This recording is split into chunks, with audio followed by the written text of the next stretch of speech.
கொஞ்சமாவது கிடைக்குமா? உங்களுக்காக கஷ்டப்பட்டு நாங்க இவ்வளவு செஞ்சு வச்சா வெக்கமே இல்லாம போய் பிச்சை எடுத்துறீங்க. இப்ப நாங்க இதை என்ன பண்றது? ஒரு கைண்ட் இன்ஃபர்மேஷன். உங்க சொன்ன தப்பா எடுத்துக்க மாட்டீங்களே. சொல்றேன். இத கொண்டு போய் நாய்க்கு போட்டுறாதீங்க. தப்பி தவறி பிச்சைக்காரனுக்கு கூட போட்டுறாதீங்க. உங்க 2 பேர் மேலயும் கொலை கேஸ் போட்டு உள்ள தள்ளிட போறாங்க. என்னடி அவ்வளவு மோசமாவா செஞ்சிருக்கோம்? அதான் எனக்கு புரியல.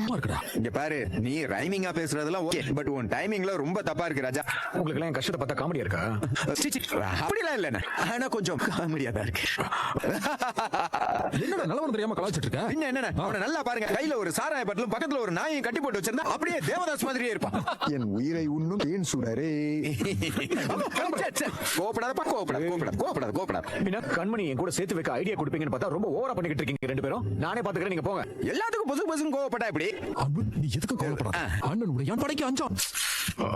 உனக்கு ஒரு பழமொழி கூட சொல்ல தெரியல. அது அண்ணன் உடையான் இல்ல, தம்பி உடையான் படைக்கு அஞ்சான். அது எனக்கு தெரியாதா? Brothers always brother. முடியல எனக்கும் தான்டா. கோபப்படாத. இங்க பாரு, நம்ம அண்ணன் எப்பவுமே இப்படிதானே, யூஸ்லெஸ்ஸா ஏதாவது பேசிக்கிட்டே இருப்பான். உனக்கு தெரியாது ஒண்ணும் இல்ல. அப்ப நீ நான் யாருக்காக மட்டும்தான் இப்போ இங்க ஐயோ ப்ளீஸ்,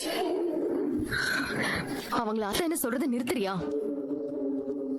அதான் அன்பவே வேண்டான்னு சொல்லிட்டல, அப்புறம் என்ன இன்னும் அத்தை சொத்தன்னு சொல்லிக்கிட்டு? நான் அவங்கள எனக்கு அதுல உனக்கு என்ன பிரச்சனை? அவங்க உனக்கு அத்தைனா அன்பு உனக்கு என்ன உறவு?